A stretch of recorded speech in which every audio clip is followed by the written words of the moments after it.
I'm joined now by Brad Adderley, a partner at Appleby. Brad, it's a pleasure to speak to you today. Thank you for having me. Can you talk a little bit about recent trends taking place in offshore M&A? Definitely. I'm a partner at Appleby Bermuda, so my focus has been on the insurance and reinsurance M&A.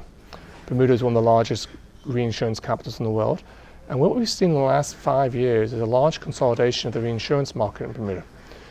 Last year, there's been about 5 M&A deals, which for our size is very important. These deals are not large number, but large in size. So to give you an idea, the Heikell transaction just closed with the acquisition of another insurance company in Bermuda. That was a couple $1 billion deal. So what we're finding is that the deals are occurring quite regularly, and it's mainly because they want a consolidation in the marketplace. They want to be able to say in the future, my balance sheet's strong enough, better purchasing power, better chance of survival in the marketplace. So definitely in the reinsurance space, you've seen in the last couple of years, smaller companies, $1 billion of net worth, $2 billion, merging to come to be the $4 to $5 billion size company. Obviously, $1 billion is a lot of money, but we're seeing them double, triple in size. Wow, interesting. So in our space, we've been seeing quite a lot. As I say, there's about 5 deals in the last year and a half in Bermuda of companies acquiring each other, and there's even more people now today looking at these deals now.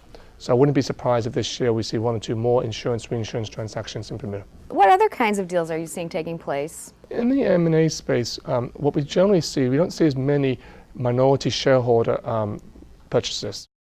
We see mainly people acquiring the whole company, an outsider coming in and saying, I want that company. Not minority shareholders saying, I want to do a management buyout or things like that. Maybe because of the size of them, maybe because of the complexities of the reinsurance transactions. So what we're seeing more of now is the M&A side of it. I'm also seeing clients recently buying the assets of the company, doing reinsurance transactions. So you can obviously take the assets and liabilities out of a company, but leave the company behind as a shell. We've seen that a couple of those too. That's happened. Very good to do that way if you don't want to have all the book of business. Mm-hmm. And so we've seen that quite a lot also. Other than that, in the reinsurance space, we're seeing a lot in the cat bond space, and we're seeing a lot in the fixed annuity space. Very large blocks of business that you're buying and you're reinsuring. And these are large ticket items. These are $3, $4, $5 billion numbers. When you're reinsuring a huge block of fixed annuity business, bringing it offshore, providing relief to the reinsured of the balance sheet. Are you seeing new players entering the market or emerging as leaders? We are seeing new players, actually. This year has been very active for Bermuda when it comes to this specific space of new players. Most of them have been one-off transactions, not ongoing life transactions. What we're seeing now is what we call plug and play. Plug and play means really people coming in being opportunistic capital. They're going to come in, form a company, write 4 or 5 deals, reinsure the book of business, get the capital in place to help collateralize that risk, and then move on. And so that's been very interesting. The fixed annuity space, we're seeing a lot of space in, and we're seeing a lot of interest in the cat bond space. But if you look at the whole for this year so far, I haven't seen the latest numbers for Bermuda, you're going to see a lot of interest, a lot of increase in activity, a big increase in the cat bond space, I said, the fixed annuity space we're seeing, and unlimited life collateralized reinsurance transactions.